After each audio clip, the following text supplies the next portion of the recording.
My lovely people, welcome to another episode of the Baby Mothers podcast. I thank you all for tuning in. If you don't know by now, I'm your host, Shells, everyone's favourite baby mum. I mean... If not, that's your business. I don't care for your opinion. Anyway, on today's episode, I have one of my favourite guests joining me. Please welcome Tamsin. Your real favourite baby mum. Okay, she's gone too far. But anyway, by the time this episode goes out, Father's Day would have just probably been a week ago. So happy Father's Day to all the magnificent fathers out there who are doing a serious good job at being a dad. But Tam, it got me thinking, what does make a good dad?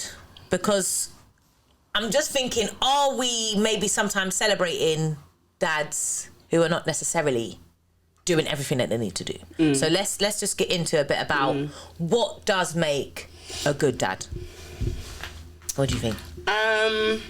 Somebody that demonstrates their love for their children, somebody who is able to make the necessary sacrifices, whether that be, you know, adjusting the job that they work at to ensure that they have the time to give their children, somebody that pays for their children, provides, somebody that is real with their children, looks after the mental, emotional and spiritual well-being of their child or children. So you mentioned their sacrifice, and I think that's one thing that mums might argue, that dads don't necessarily have to sacrifice, because if you don't have your child 24/7, then you might not necessarily need to make sacrifices, because if you only have them on a weekend, it's not really a sacrifice for 2 days. Do you see what I mean? So I think maybe I do think that's maybe something that mums maybe bring up to dads. I think maybe that's what mums may feel resentment towards the dad of their children or child, because if you are the mum and you're not with the dad anymore, 9 times out of 10 you will have the child 24/7. But that's what you want. Every other weekend they may go to their dad's, yeah? But there's still an opportunity there, especially in the beginning, and the breakup is still kind of fresh, where the woman can be like, she may be struggling, she may be finding things hard, she may be overwhelmed with the new schedule, the new routine, the juggling, the work, the housework, the schoolwork, the emotional well-being of the kids, and then herself, maybe not being able to have as much of a social life. So that is where I feel like, especially when, like I said, when it's still kind of fresh and it's still kind of being worked out, that there is scope room for that, isn't it? Resentment, 100%, because the dad, it just seems like he can go to work freely, he can wake up freely, he can shower in peace, he can shit in peace. You know, we can't do them things when the kid's at the other side of the door. Mummy, mummy, mummy, mummy. You know, men don't, weekend dads, let me say, don't always have to make those sacrifices. But in my opinion, I know a few people that do make those sacrifices, that do see their kids more than every other weekend. But that's what I'm saying. Should we kind of say then that in order to be in that top dad level, you do need to be doing more than the weekend dad? Yeah. Because like you said, it doesn't have to be restricted to weekend. Like, do you know what I mean? Like, you could do a school pickup during the week. You could sit down and do the homework for an hour. Do you know what I mean? Whatever it is, take them to the park after. Like, I'll be honest with you, I do have a little bit of a problem with the dads who just stick to their weekend only, because basically you're just a dad then for, I don't know, what is it, like fun times, 4 days out of the month, or however many days, 5 days out of the month, like, when you could, you know what I mean? Like you said, you could do more. You could do some school pickups. Yeah. You could do some homework or some other things. So I think, that's a good point. Time. I think where flexibility of like working hours and, you know, being able to work from home, especially now, or being able to have flexi hours, if you can, and you don't live over an hour away, then why are you not making the sacrifice to spend time with your kids? Because I think that's the important thing where you said if you can. Yeah. Because yeah. let's not be unreasonable. Yeah. If you live far away, you know, if you're living in another city, you living 2 hours away, then you can't be unreasonable as a mum. Like I said, because you are going to be resentful if you're the one that's sacrificing all the time and you're tired. But you can't be unreasonable because that's actually not realistic for the child to be like, you know, doing these long drives back and forth. And so you can't ask of a dad what isn't realistic. Like, do you know what I mean? He cannot come 2 hours, especially if he's got work. How's he going to come 2 hours after work to come to the house to sit and do the home? That's not realistic. So I think the key thing there is for dads to reflect on, just ask yourself, are you doing enough? Is there more you could be doing? It's only your conscience that you have to live with. What I think about is, like, when I think about the men around me or my brother, for example, if you can sacrifice 2 hours after work to go and link a girl, or go gym, or whatever your outside extracurricular activities are, if you can spend 2-3 hours of an evening or an early evening to do something else like that 3-4 times a week, then you can do that once or twice a week for your child. It's about, because the thing is, I think we have to bear in mind that sometimes I do things with my daughter that I don't want to do. Oh, babe. Like, do you know what I mean? Like, no, honestly, like, I'm not free. Do you know what I mean? I'm always doing shit I don't want to do. I took her to the arcades last week. I didn't want to go. It's not fun, okay? I didn't want to stand in the arcade. But I did it because I consciously thought, I'm not sure I've taken her anywhere in a little while with the COVID restrictions. Every weekend's a bit the same. I really want to do something that she wants to do. So like you said, I think sometimes the dads have to think, you might prefer to go to the gym. Gym might be a priority. You might want to go gym every day. That's a priority to you. Or, do you know what I mean, go somewhere else. But like you said, it's not about that. It's about, is it better then to spend that extra time with your child? Because some men will argue that money should not be the be-all and end-all. Some men will argue that, you know, all women want is money, and if we're not given enough money, then we say they're not a good dad. But then they argue, instead of money, they do other stuff. Cool. Do the other stuff. In my opinion, there are women that focus heavily on money.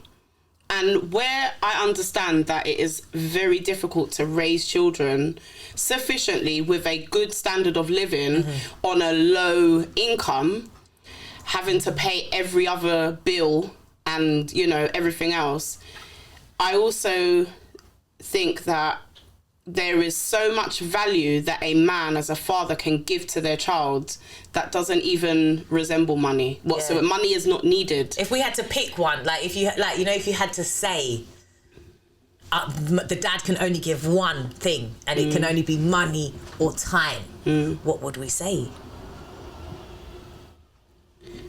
Because like you said, I mean, in hypothetically, I feel like I would say time is better because I cannot give my daughter dad time. And I am completely grateful, even though I might make complaints about my baby father and, you know, certain things I don't think he's doing good.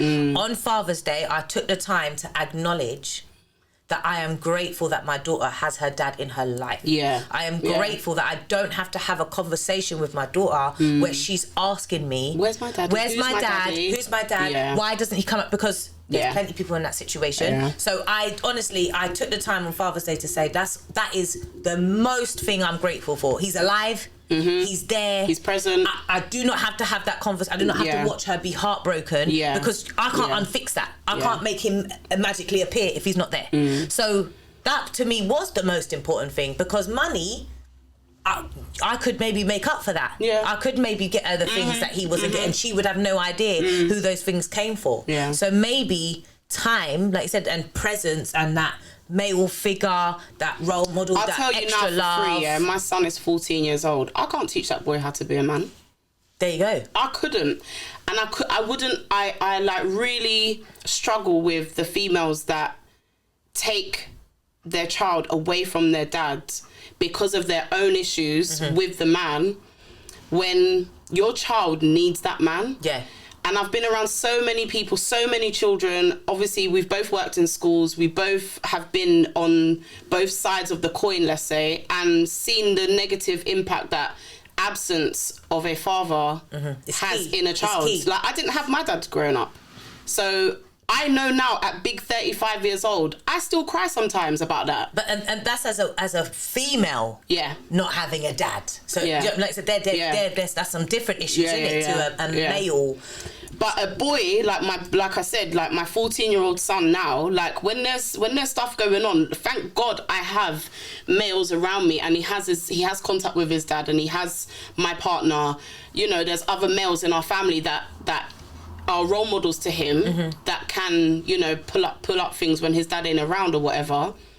But if I was completely on my own, I know I'd be struggling with him. Yeah, right 100%, of course. And I think obviously that's where sometimes in the education system and obviously in the, you know, like in the police, when kids do get in trouble, that is something they look to, like, you know, do these kids have a dad in this situation? And, you know, they do label and stuff like that. But there's, you know, as we know from experience and stuff, there is some truth in that can go 100%. a long way as to whether a male role model is guiding a young boy. So, and again, then when we do see men out there that are spending time with their kids and other kids, you know, they're being a good role model to nephews in their family, cousins, or, you know, that's like you're doing a greater good for the community, for society. Yeah. So I mean, for me, they're the things where it's like, cool, happy Father's Day to you. Yeah. Like, shout out to you. You're doing the most. Not the dads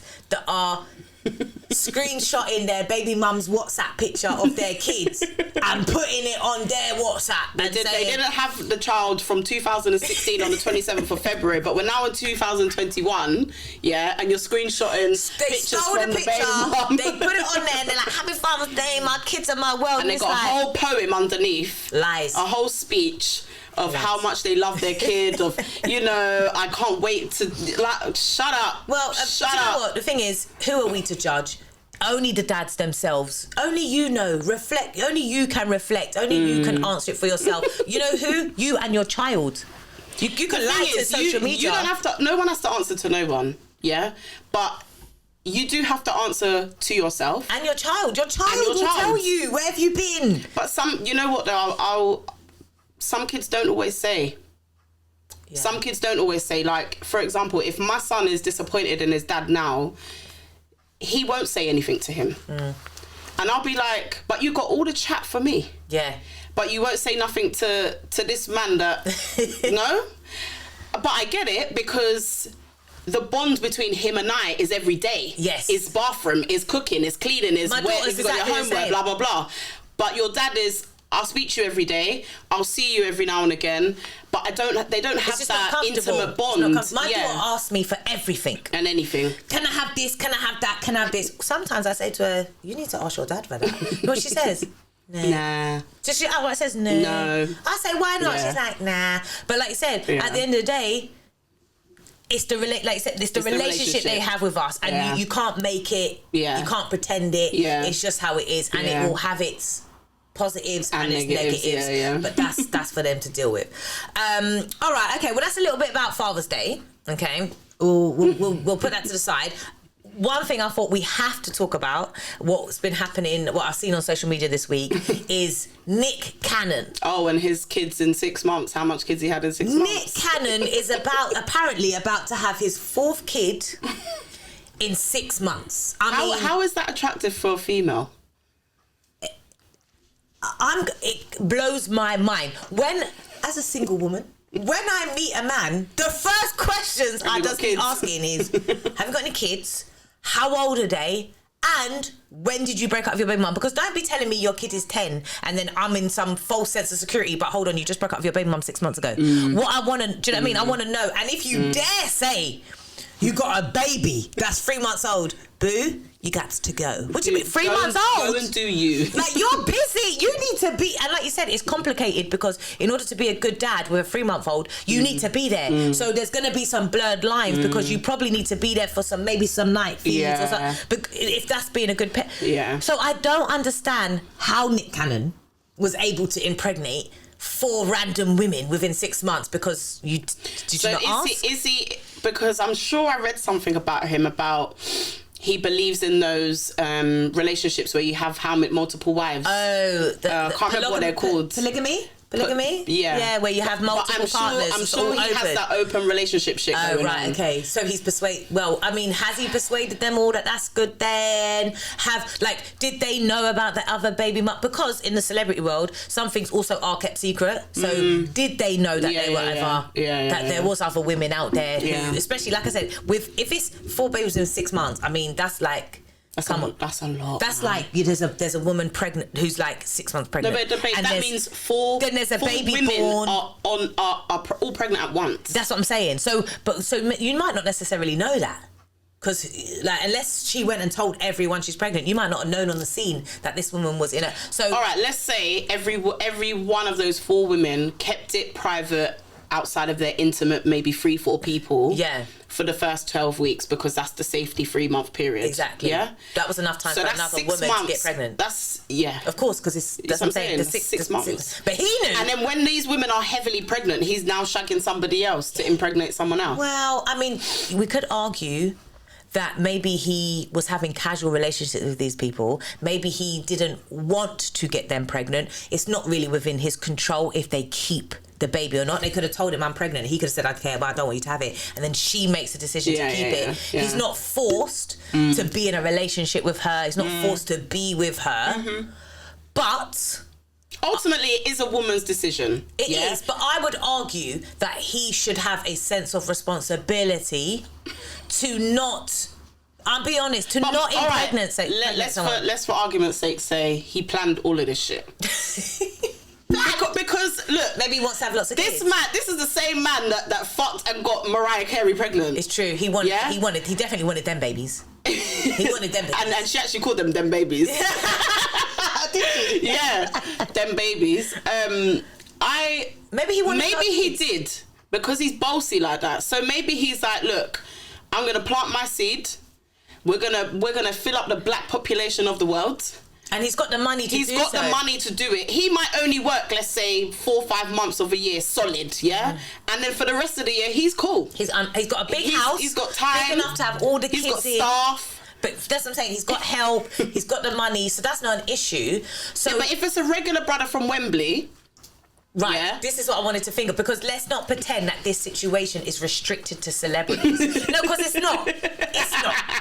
We all know somebody out there who's got 7 kids, 8 kids, 10 kids. I remember when I was growing up, and sometimes I used to be chatting to a boy, and then he'd be like, "Yeah, my dad's got like 10 kids, they got brothers and sisters they don't know about, or sad, though. that are the same age as." This is what I'm saying. These are the things like, cool, Nick Cannon, he's a celebrity. It's probably not an issue to him. That's that. But let's talk about actual real men who get themselves into this situation because, yes, they're sleeping around too loosely because they're not trying to be with no one. So this is what happens now. What are the effects of that? What are the consequences? There's loads. I actually watched, I always forget how to pronounce her name, but Ilanda something. Who's that? I'm going to have to find it. I'm going to put it in the subscription thing, but you lot got to watch it. But it was an American show, and she lined up about, I don't know, maybe 15, 20 black men in America, and they all had over 5 to 6, 7 baby mums, and they all had like 15, 18, like they were in the teens amount of children. Yeah. And what she was talking about was, do these children know each other? Do these children know you? Do you know them? Are they mixing with each other at school or at some event or at some youth club? Do they know that they are linked with each other? Do the mums know each other? The possibility of all the drama and the headache and the arguments and the conflict and the violence. So there's a lot of like negatives that can come from it if the man is not in control of these things, because if you're just free willy-nilly giving the willy about like that, and these women are, you know, they want a baby, maybe they just want a baby, or maybe they've got low self-esteem, or maybe their mental health isn't great, might be their first child, they're like, I haven't got any kids, I want this, it's happened now, like that's how, you know, I've lots had of miscarriages before, I'm nearly 40 or it's whatever. not ideal, but this is what I'm. But then also, it's almost like there's a culture of it as well. That it's just, it's not ideal, but it's all right. Yeah. It's not the worst thing in the world. It's not uncommon to know that there are two baby mums who blatantly know, like, my child is 1, your child is 7 months, and you know, like, it's a bit of a battle, a bit of a competition. You know, he's with me, he's not with you. Like, how? And then the women are arguing between themselves. Right, that's what I'm saying. And automatically it creates, like you said, anger at the mums. Yeah. When really it should be at the dads. But like you said, even if you just focus on the kids in this situation, how can you really expect those siblings to build close relationships? Do you know what I mean? Family relationships, because, you know, as myself, as who's got half brothers and sisters, the ones that are in my mum's house, I'm very close to, because obviously we grew up in the same house, we're sharing the same mum, we're sharing breakfast, bathroom, fight, everything. And then any siblings that are through the dad, so not in your house, the close relationship doesn't necessarily occur. And you know, it's something I'm aware of in order to with my daughter and her siblings, trying to make sure that it occurs, because it's definitely something that has to be worked on. However, it's not your job. It's not my job to make sure, because it's the same with my older lot, and they've got another brother, and there was a point when he weren't around, and I was like, shall I reach out to her, the mum? And I was like, you know what, maybe if I was 21, 22, then I might have done that. But now at this big age, I'm like, you know what? I didn't lay down with no one. And I didn't have this child. Why should you pick up the pieces? As much as I know who she is, as much as I know who the boy is, and I would love to have him in my care, I'd love him to be around my kids and grow up and whatever. That's an ideal situation, but it's not my business, it's not my place. I don't know this woman from nowhere. I know. What she if don't know me from nowhere. The dad tells you, mind your business. There's you. He wouldn't anyway, because we're cool like that. But it's more of a sense of if your children, because one is not mine, but if your children are gonna have a relationship, then it's down to you to facilitate that. Yeah. Not me. It's true. So you don't really have a say. You don't have a say. Yeah. Like, you don't really have a say. But that's what I'm saying, like, it's not for mums. Well, I'm not going to say it's not. The question I would say, is it for mums to pick up the pieces? Because there are plenty times where mums have made done contact. it. Yeah. And you know, for whatever reason, they want their children to know their siblings. Yeah. One of my good friends has done that, has become close friends with. But if it works out, that's great. But if it doesn't work out... Exactly. Then who gets the blame? Me. Exactly. When things go left, who gets the blame? Me. It's true. And then when drama starts being fabricated out of nowhere, who's going to get the blame? Me. So I just like, you know what? Really, I would say the responsibility should just be on the two parents. Yeah. It is on the dad. Yeah. And it is on the mum. Like, that's your, like I said, it's your kid. Yeah. If you want to reach out to the other baby mum and do whatever, cool, because it's your kid. It's not actually the other person, the other mum who doesn't have a kid in that situation. It's not their. It's not their responsibility. Do you see what I mean? And then another thing to kind of think about then is, like, can a dad really be the best dad possible to multiple kids? Like, because can he be in multiple places?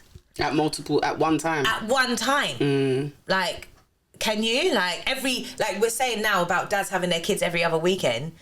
There's only a certain amount of weekends. Like, are you having 10 kids? Like, are you having them all on the same weekend so that they can see each other? What's the drop? Like, the collection must start at 5 o'clock in the afternoon. When you got one baby mum in East London. Just to say, like, are you literally on a Friday, like, I've got to drive here, get that kid, drive here, collect that kid, drive here, like... But is that really happening, though? Well, that's what I'm saying. I think if you've got... I don't know, what's Nick Cannon's thing? 6 months? 4 within 6 months. He's going to have 4... Doesn't say he's about to have 4 babies. Yeah, but he's also got Mariah Carey's children. But and doesn't he have another one as well? 7. In total, he's got 7. 7 women. 7. So, 7 kids. Obviously, we've got the twins. The twins, the first twins. So he's got 6. 2, 3, and then he's definitely had 4. Yeah, so 7. As I'm saying, he's got the twins, then he's got another one, and then he's just had 4. Oh, so there's 7 baby There's 7, yeah. I read 7. So let's play guessing, yeah. At least one of them you don't chat to her. Why Why'd you say There's that? at least one mum you don't One have baby mum said... one of them baby mums is going to be like, fuck you, fuck all of your other kids, you ain't seeing mine, I'm getting on with my life. I'm not involved. Not involved. This was an accident. When this kid grows up, you can see them. Cool. Now fuck off. Probably one. There's one of them. At least one of them out of the 7. Come on now. Because I know men that's got just 2 baby mums and one of them saying that. One said, I'm not involved. I'm out. Me and the kid, we're out. And they're probably living a nice, cushy, quiet... Probably got married now, life. big house, moved out into the countryside. It's true. So now he's got 6 kids to navigate. On one weekend...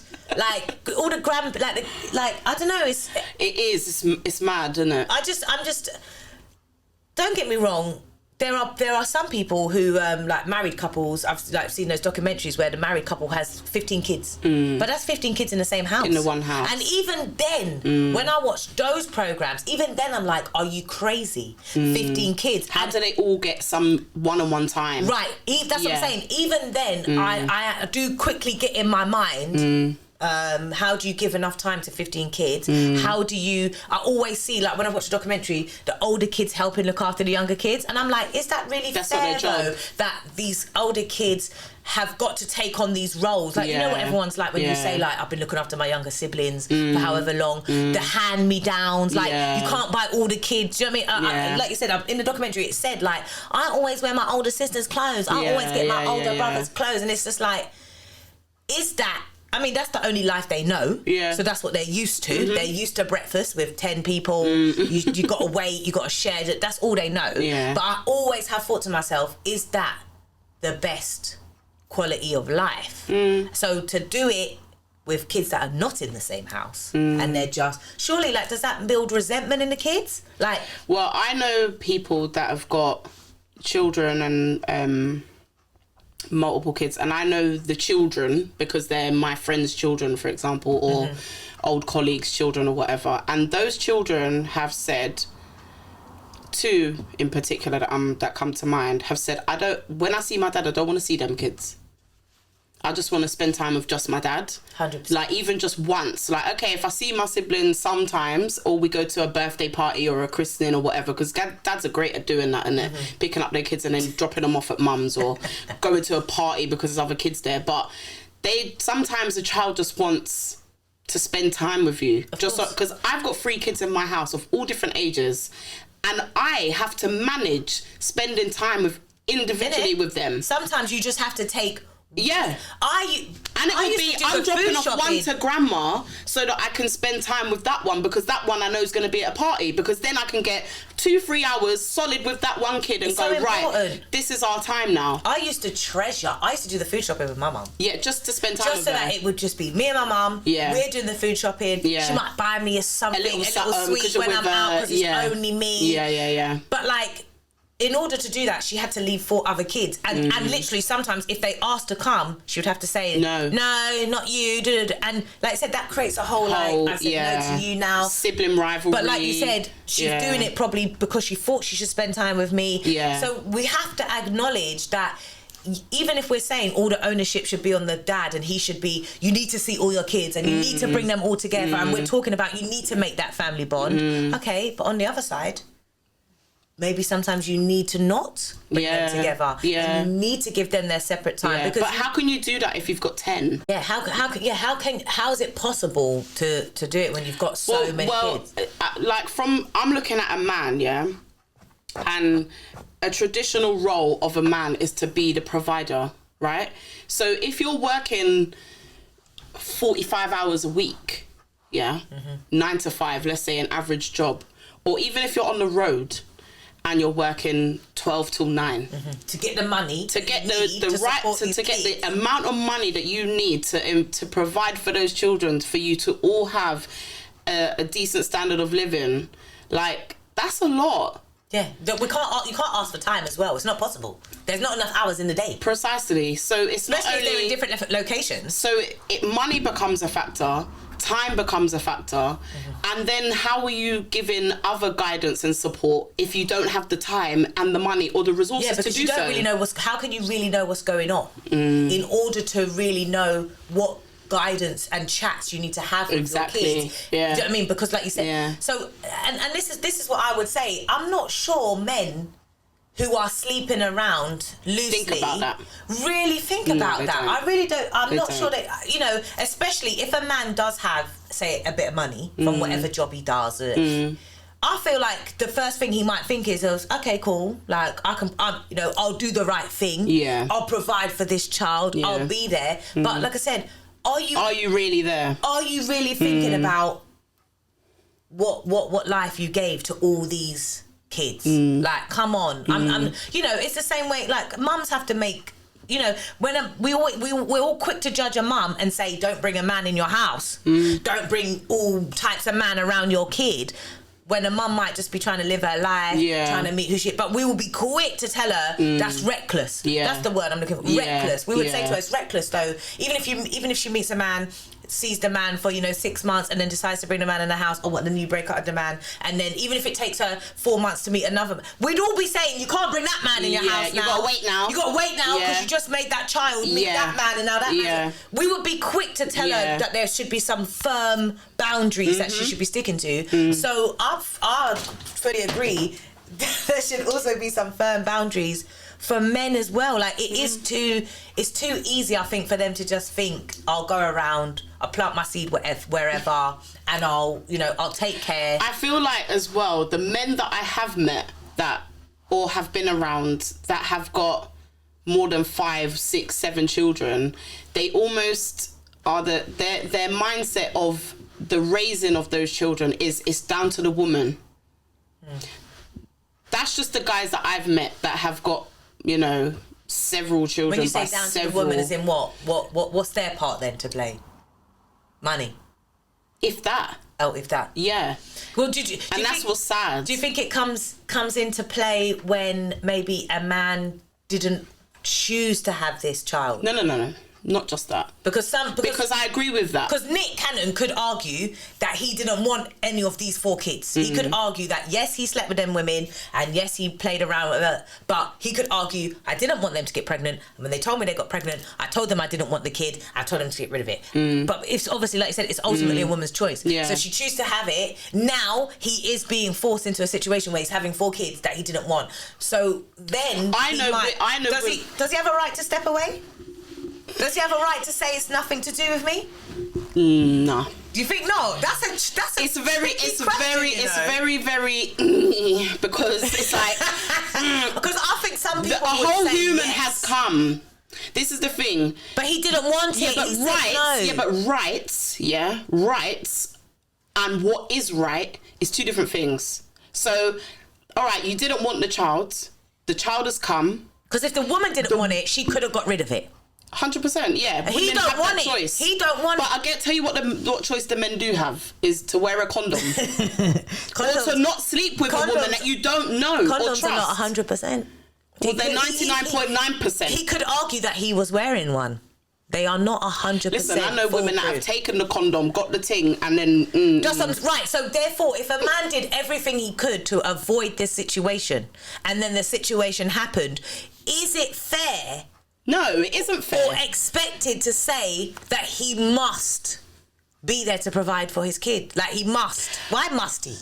It's not fair, but the right thing to do when you know that your seed has been born, as a whole human now. Yeah. Well, how can you whether not you care? like it or not, you're gonna care. How can... Well... I know females that have been in the same situation that you're talking about.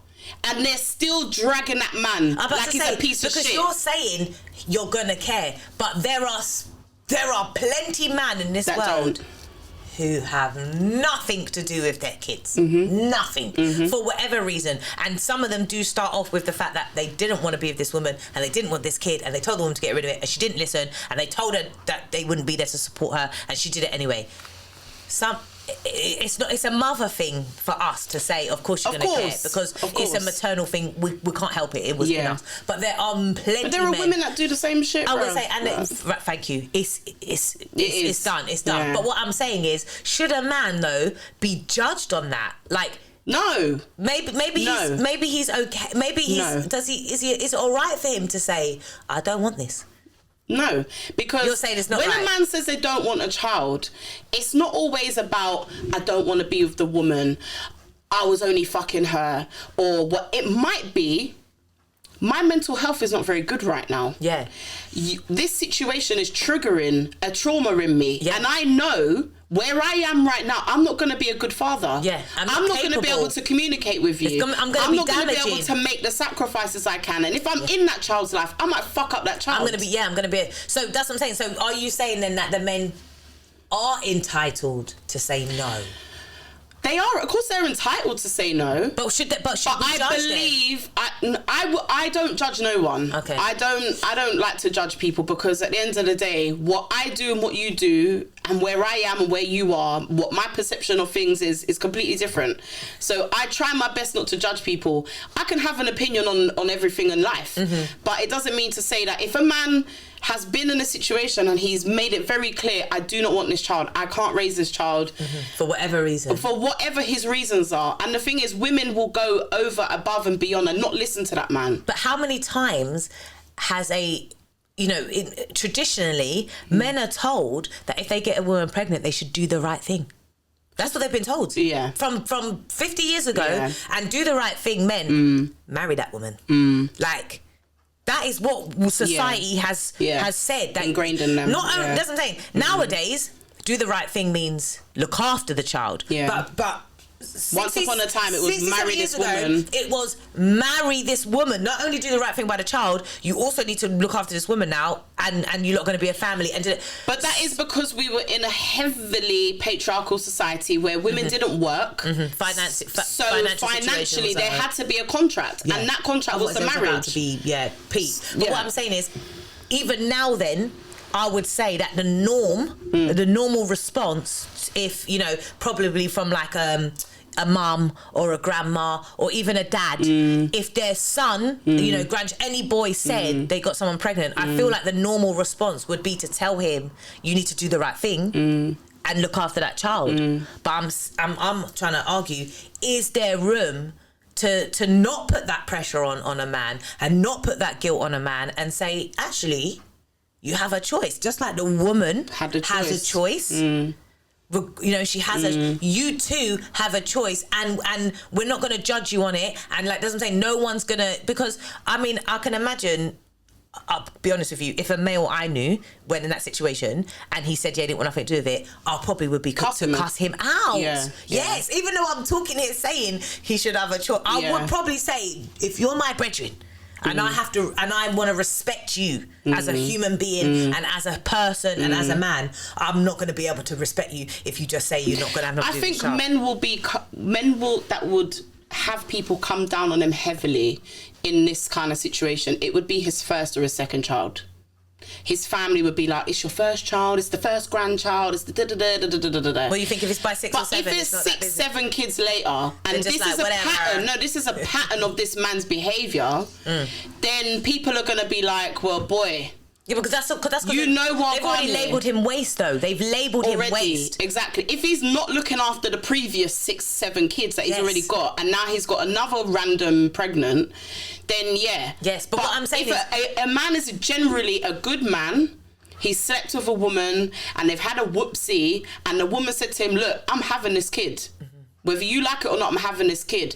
I will respect the woman that says, "You know what? If you don't want it, you don't have nothing to do with it." Apparently, loads of women do say that. Of course they do, and then they rip the man to shreds.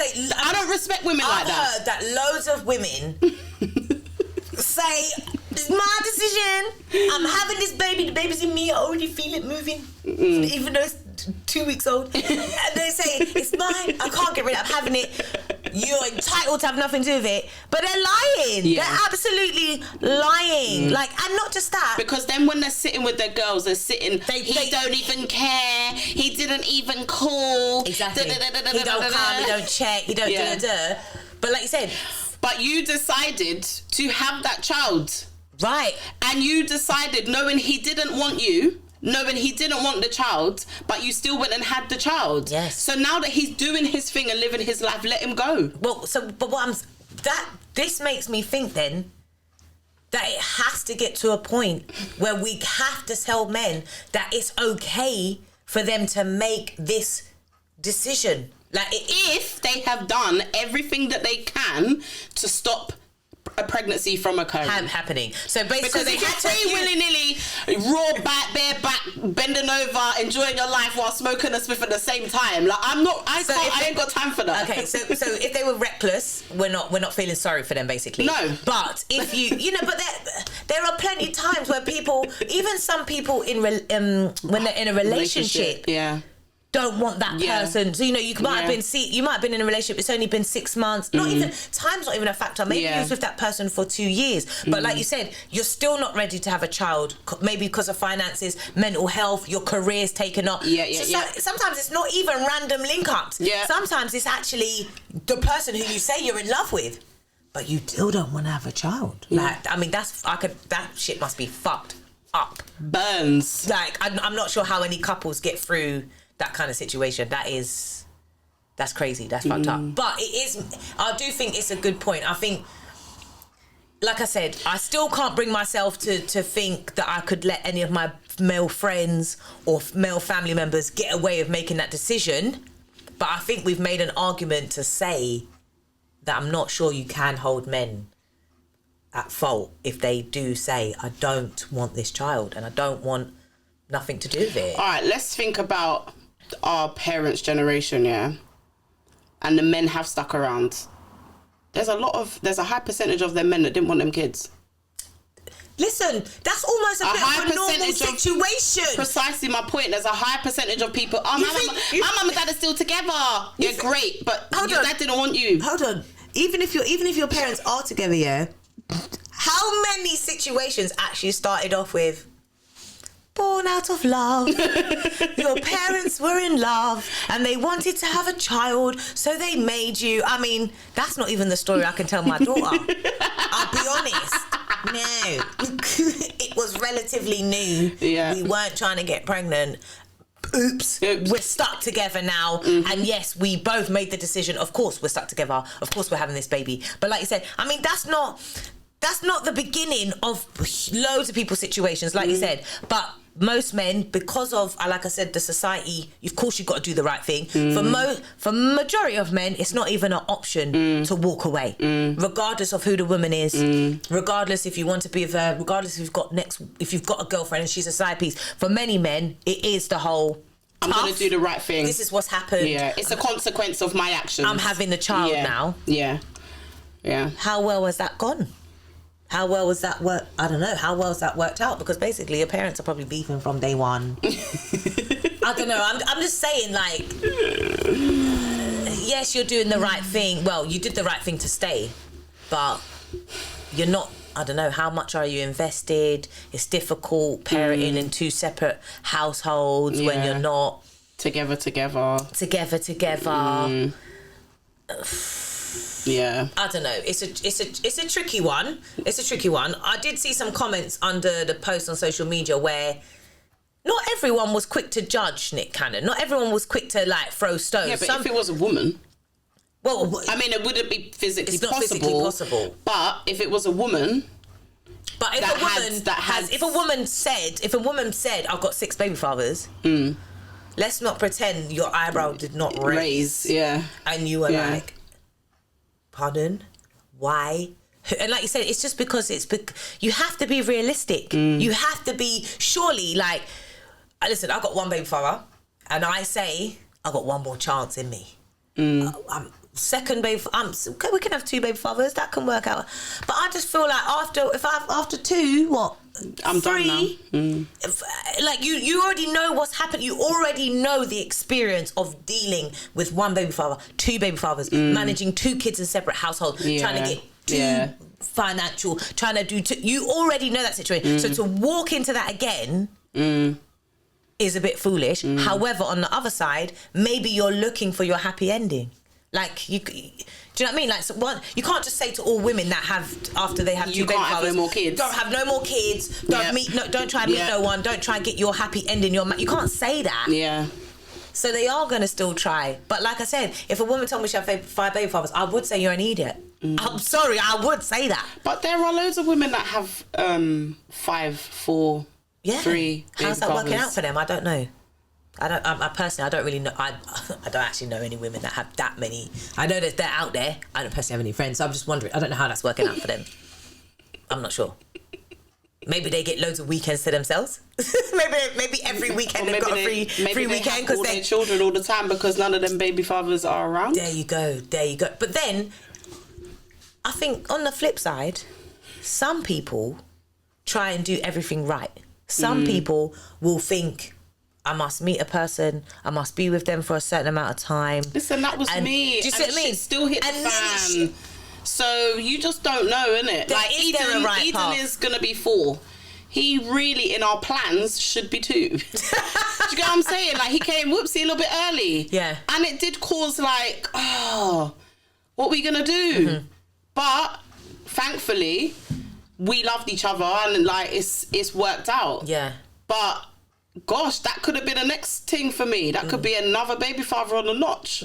Or me at the abortion clinic. It could have been a sick, yeah. You see what I'm saying? Exactly. So you just don't know. Like, all you can do, and this is why I say I don't judge people, because you can do everything right. Or you can think you're doing everything right, or I'm doing it better than the last time. I'm going right because that happened. I'm going to do this, and because I've seen so and so doing that, and this didn't work out for my mum and her friend, and you think, okay, I'm going to do it like this. Yeah. And then cautious, it can still go. Wait. And then can still be shit. Could still be, and it could even work out. And then maybe you break up when they were 5. So it was going well. You did good. Just don't know. You was with them for how long, and you was doing that, and then you break up, and you still are left as a. I mean, do you know what I mean? Because baby mum, like, or single parent, like, sometimes I don't like saying that I'm a single parent because sometimes I feel it has these labels. I feel negative connotations attached. Yeah, well, you know, like one experience I had with when dealing with the council, and I really felt that they were judging me, and I really felt that they were treating me like I was beneath them because I was the way I was putting in maybe for like claim for housing, but I feel like they were thinking like, you're a single baby mum who's got no money, who's on your council estate. Like, I really felt they were judging me, and it was like, hold on, I'm an educated woman. I've got a good job. Like, I just happened my relationship failed. Yes, exactly. Like, I'm not That's a failure. What's happened is my relationship has failed. The dad is actually still there. Like, technically, I'm a single parent because we're not together, but he is there. Because you know what happened? The woman on the council on the phone one time, she said something in the phone call, but one of the things she said was something like, I suggest you ask your baby father to support you. That's what she said. So it was because they moved me far, and I was trying to complain about living in East London, and I was trying to say, you got to move me back to my area. I was like, I need support. And one thing the woman said on the phone, I remember her saying was, well, this man needs to pay for you. I suggest you ask your baby father for support. And I would have went if mad. we was in person, I would have been getting arrested. But that's how she was talking to me. She was definitely thinking, talking down to you, down to me. Do you know what I mean? So sometimes I don't like to say, and you know, especially like when I'm in my job, sometimes I've got to kind of bring up that I need a bit of flexibility because I've got a child. So I do need to leave at a certain time. But then on the other hand, I don't want to bring up to people that I'm a single mum, because I don't want you to look at me and think I need these allowances or I need this help, or, you know, poor but you. I'm sorry, the way of the world, the industrial world, that we live in, whether you be in the private sector or the public sector, how many people in your teams are parents? Whether they have a husband or not, whether they're on some big 60k a year. Because even if you've got 2 parents, someone has to pick the kids up from school. So who is that going to be? Because I've been a single parent, literally managing everything on my own, and now I'm not. But either way, it's still me doing most of the stuff, because someone has to work. Yes. More than the other person, because one person has to make the sacrifices to do the pickups, the school runs, the food shopping, the this, the that, the clubs, the extracurricular, run to football, go to swimming, blah, blah, blah. True. Like, what? True. But so don't feel away because you're a single mum that you have to ask for these allowances, because there's married women that I've worked with that have sat next to me in the same office as me that leave before I do. And I was the single mum, but she has to leave because her husband don't come home till 8 p.m. And they got don't feel no way about that. I get you. I do. And I feel like women that do feel a way about that, it's normally when you've only got one kid. Like, if you've got 2 kids, yeah, and you've been doing this for a long time, do you think you could tell me anything about being a single mum or being flexible with my job? You've got to own the narrative. Don't get me wrong. Sometimes I have to switch up the narrative to myself and say, I'm not a single mum. I say I'm a working mum. Yeah. I say I'm a mum with a career. Yeah. And that's what I teach my child. Like when I can't be at certain things or, you know, or... Because mummy works. I say because mummy works. Because I sometimes say to my, that's what you're teaching her. You're teaching her that mummy goes to work. Yeah. And mummy earns her money. Yeah. And mummy pays her bills. And mummy can give you nice things and take you to nice places because mummy... Because sometimes that's what I've had to tell her, you know, like when she's like, but mummy, you're always working. I say to her, well, because mummy wants to pay for this house. Mummy can pay... So that's why I have to switch up the narrative and say, no, you're actually doing a fantastic job. You're actually a working mum. Because I could be a mum on benefits. Yeah, 100%. I could be at home saying, why do I need to go to work for? The government will give me... And 9 times out of 10, you're only earning, what, £100 more than what you would be sitting on your ass. Because they take it all back. Exactly. 100%. Listen... If I liked kids more, I would not have gone to work. It's because I don't like baby. No, honestly, when I went back to work, it was because the choice was between staying at home with a baby or going to work. And I thought, you know what, I'd rather go to work. Yeah, you need stimulation. Yes, I need stimulation. You need adult company. I need to do more. And like you said, I wanted to try and get more money so that you can do those extra nice things. Yeah. But like I said, the government don't make it easy. So there are some mums who think, why should I go to work? Hold on, childcare, it's not even affordable. Yeah. Sometimes it's not even before 3. It's not, do you know what I mean? It's not even affordable. 15 hours. What job can you get for 15 fucking hours? Right. Nursery fees are like £1,000 a month. So some mums have to say, I cannot go to work. It's not physically possible. It's not financially possible. So therefore, I will have to stay at home and my life will be raising these kids. The unfortunate thing that a lot of women that, going back to what we was talking about before, that choose to have a child on their own, what they fail to do is actually do all of this research. Because when you're a single person living on your own, right? And all right, you might pay your bills or whatever. When you have a child and you have to factor in childcare, and then the deductions that are made from all your other incomes and all these other little extra bits that you might get bumped up on top, you're not thinking about, okay, am I going to see this child? Yeah, exactly. Because you're thinking the dad ain't around. The dad is not around because he's chosen to not have this child with me. So I've decided to have this child. Can I actually sustain a comfortable lifestyle that allows me to... For the child, not for me. Yeah, not for you. For the child's best interest. For the child. Because some people do say that having an abortion or, you know, giving up a child for adoption... is not a selfish thing to do. No, it's a very selfless thing to do. It's a, you know, if, like you said, if you are sometimes really thinking about what is the quality of life I'm going to give for this child. Because obviously, the thing is, when you get pregnant, automatically emotions can take over. 100%. Like you said, you are thinking there is a human being growing in my body, and like regardless of what the dad is doing, women can very quickly get strong and say, "Yo, we'll do this on my own." And a lot of women do it successfully. And we praise you for it, and we rate you for it, because you know, otherwise your little human beings wouldn't be in the world and blah blah. But like you said, on the flip side, there might be times when that's actually a very selfish decision to have that baby. Because like you said, of the life that you're now going to be giving them. Like, But then it's like, this is the thing that men, I think, underestimate when a woman does become pregnant and they're like, I don't want it. Is that they negate all of the emotional and hormonal shit that happens to a female when she becomes pregnant. Because it isn't just like, oh yeah, I'm gonna go. It's not a doctor's appointment. Yeah, like, I think they think it's they think it's easy. Like, oh, you take a pill, you're good to go. Like, it's not just taking like fucking paracetamol and you go to sleep and you wake up and you're not pregnant no more. Yeah, there are some people, some women, who have a baby like out of a situation like this.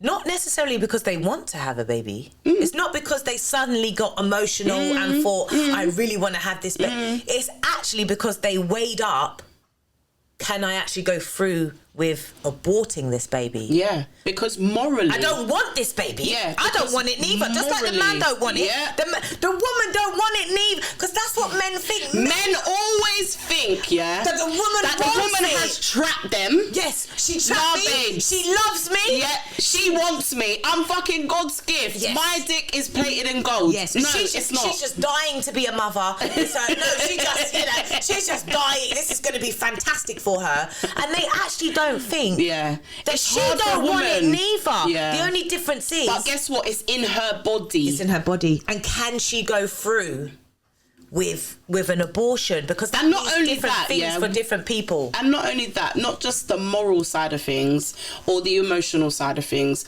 but also the health side of things. Yeah, the health side. We always think, go and have an abortion. But guess what? Having an abortion can give you mad infections, can fuck up your fallopian tubes, you can become sterile, and you may not be able to have children again. So you can, by having one abortion because of one whoopsie situation, all right, you bring in a child into the world for the next however many 20 odd years of your life, but then for the next 20 odd years, you're taking the choice away to have a child in a better situation. 100%, exactly. Because there's plenty of people who have an abortion and then they go on to find the right situation and it was the right time and everything was fine. So I think men really need to think about that next time you're in a predicament and you're just telling the woman, here's the money, go to the clinic, it's easy to do. It's not necessarily what a woman wants either. It's also fucked up her shit. It could have fucked up her career. It might not be mentally what she wanted. She might not be in a good place, but she's weighed up all the outcomes and she's decided to go. Imagine a woman's had 2 miscarriages in her life before, and then she gets pregnant and she still don't want a child, but having that abortion triggers the trauma of having those miscarriages. So it's like there's so many things that happen that a lot of people just think, she should have an abortion. Because I'm sure when we were talking earlier, saying, when the man, they'd be like, yeah, but the woman can just get rid of it. 100%. 100%. Some people will easily say, like I said, some people will argue that the man is wrong if he decides not to look at. And some people will argue the woman has a choice. She could have got rid of it. There's not really a right or wrong, like as we've come up with, all different scenarios. There's not it's not black and white. We can't say it should be this way, it should be that way. It's all going to have to be on the individual situation. And 100%. And regardless of what come before and what all the options are, it's going to be about what you do after. What's best for you? What's best for your family? What's best for your mental, whether you wanted the baby or not. Like, if the baby's here now, it's all going to come, it's got to come down to what you, like, that's where I think it is the more important thing. What do you do now? Because especially if a human being is being born, they did not ask to be born, and they deserve the best. And not the best of the world.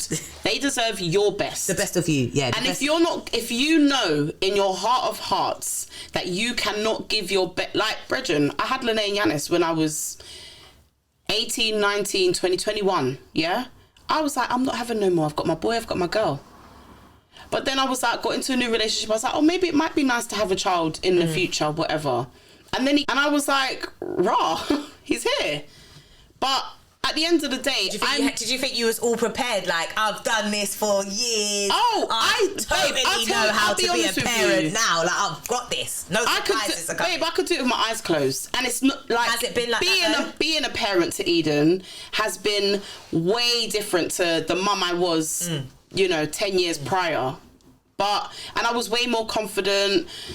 I didn't feel like nervous. I didn't feel judged. I didn't feel any of the negative stuff I had that I dealt with them. But I had to sit down in the dark by myself on many occasions before he was born and say, can I do this? Because if he ain't going to be around, because as a woman, let's be real. As a woman, you have to think, if this man leaves me, At any moment. Even though we're good if today. If this man dies, at any moment. If I die, Like, anything can happen in life. I think that's is the this difference. child gonna have a good life or not? That's the difference, though. Like I said, with age, because when you're young, you don't think about that. You're shit. fearless. That is why 16-year-olds have babies. Because they are deluded. They have no. Do you know what I mean? They have as grown up as you feel. They have no even before 25, even at 25, as grown up as you feel, you ain't grown. Well, you just don't. You just don't know. Like you know, like. Even down to the little things, like, you know, I give my baby sweets, like my sister used to give my daughter sweets all the time. It's because you're not her mum. Because you know what I'm saying, you're just a fun auntie. I'll just give her some sweets. That makes her smile. That's, you know, all the time I say to her, stop giving my child, stop it. But she just didn't get it. Well, my child has a baby now. My sister has a baby now. Oh, does she? Yeah, she does. Oh. I tell her all the time, I'm going to give your baby sweets. As your baby grows up, I'm going to give it sweet. Because and my sister said to me, literally after like a week or 2 weeks of him being born, that she feels something different.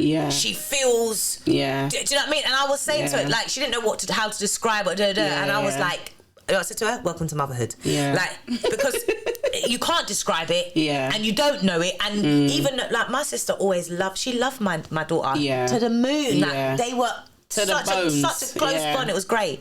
But now you got your own. It's different. It's completely different. But I tell her all the time, I'm going to give your child sweets. I'm going to do all the things that you were just kind of thinking was a joke because you just... don't know. When you're in control of a human being and it's your sole job to make sure that they have the best, you can't just be willy-nilly and think, I'll give them sweets. Because when their teeth is not good, that's your fault. It's not your fault as an auntie, you just gave them sweets one time. But as a parent, that's your fault. Do you know what I mean? It's completely different. It's down to you. And I think that's probably what makes a good dad. A dad 100%. who really thinks that what happens to my child is my responsibility. Like you said, it's not on the mum. Because yes, the child may live with the mum majority of the time, but that doesn't mean the mum is responsible 100% for how that every child single thing comes out, having manners. Because plenty of times kids act one way in front of their dads and a different way in front of their mum. You know, like dads will say, she's not rude around me. She's got manners around me. That's down to you. Yeah, you know, when she's with me. That ignorance can't run when you're raising a child. Right, because... And I'll tell you why, What happens in the mum's home, okay, it may not be your responsibility because you ain't there, but how that child comes out is still down to you. So instead of getting at the mum and saying, well, she don't or he don't or they don't do that with me and of course they don't behave like that with you. You're brand new weekend dads. Yeah, it's 2 days. It's 2 days. It's like putting the same responsibility on the grandparents.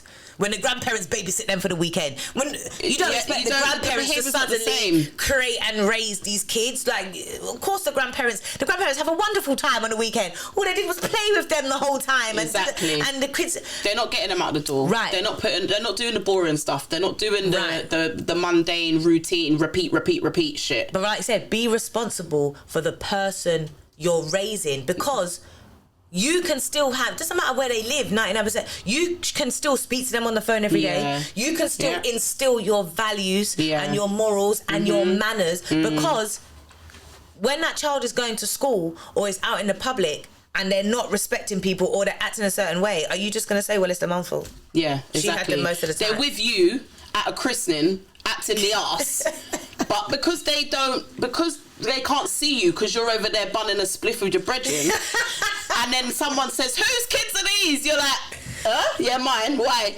Oh, because they get that from their mum. Like, brethren, you're still an embarrassment. Right. And it's not enough to come... I remember my mum used to say, I'll call your dad. Like, or your dad, you know, or when my dad used to come, she used to... That ain't the best thing, though. That's not... What does that do? Oh, when your dad comes on the Friday, I'm going to tell him that during the week, you got into trouble and you acted... But the best co-parenting really is to have mum and dad on the same page. Pick up the phone, ring them, tell them there and then, make sure, like I said, they're fully aware of how your child is. If your child is rude to me, then your child is rude. Yeah. It doesn't matter that the child's not rude to you. If they're rude to me, then they're rude. You should have a problem with that. Do you see what I mean? If they go, because it's the same way as, what about kids that go to school? They're bad in school, but they're not like that to their parents. Because they wouldn't dare talk to their mum or dad like that, because their mum or dad will beat them. But they go to school and they act up. What good is that? What are you going to say? Oh, well, my child's good when they're in my house. Like, I'm talking about... That's ignorance. That's not healthy for the child. Well, it's not healthy for the child's well-being. For society. We're talking about... You know, we all like to talk about community, especially, you know, like black people, the black community. Everything's got to be together. Like I said, it's people, dad's raising other people's kids, it's raising just the kids that are around you. Do you know what I mean? This is why people are having youth clubs or do it, because you're trying to be a positive role model for all the kids that are around you. I try to be a positive role model for my nephews. Like, I tell them all the time, like, I have conversations with them, because I try to import the wisdom that maybe my brother doesn't have. Like, that's the whole point. It takes a village. It's a different point of view. It's an auntie's point of view, not the parent, or maybe it's something that I know and my brother doesn't know. That's the whole point. So we can't say you cannot just only take onus for your kid when your kid is in your house, do you know what I mean, when he's with you. It's got to be all the time. It's got to be, like I said, it's got to be families. We've got to be united. That's the only way to build. You've got to be on the same page. Like my baby father will be like, oh, you know, I'm so proud of my kids. I'm so glad you're their mum. Whenever I take them anywhere, they're so well mannered. They play with everyone's children. They look after people. They take their plate back. You know, like little things like that. And which he's basically saying is thank you, well done to you. Yeah. And as we said in the beginning, that we can't take the place of fathers. No.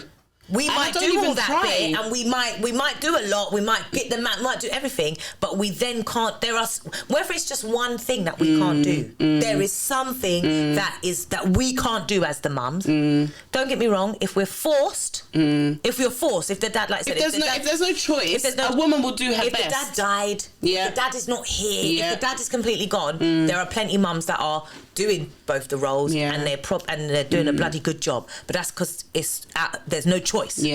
But what I'm saying is, we're trying to create the situation where let's make it so that it's always a choice. Let's make it so it's always a possibility, because overall that is going to create the best human beings, the best people for society, the best communities. Do you see what I mean?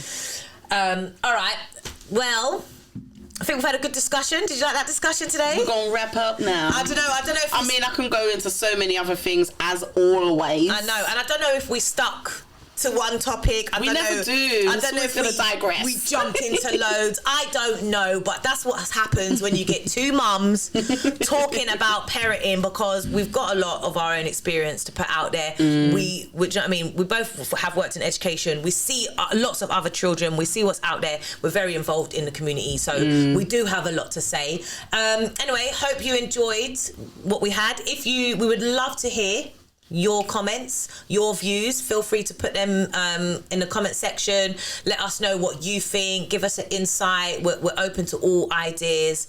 And quickly, lastly, before we end up, I would just want to say, if anyone, we are looking for people that would love to come and join us here on our lovely blue sofas, whether you want to share your story or you would just like to have a chat like me and Tamsin were doing, and you know, you want to talk about some of these important topics to do with parenting, then please feel free to write in the comments, DM us, get in our DMs on Instagram, whatever, at The Baby Mothers. We would love to get some new people on the show. Yeah, that would be good. Tamsin, get some more perspectives. Thank you for joining us. Oh, why, thank you, darling. Always my favourite guest. We will see you next time.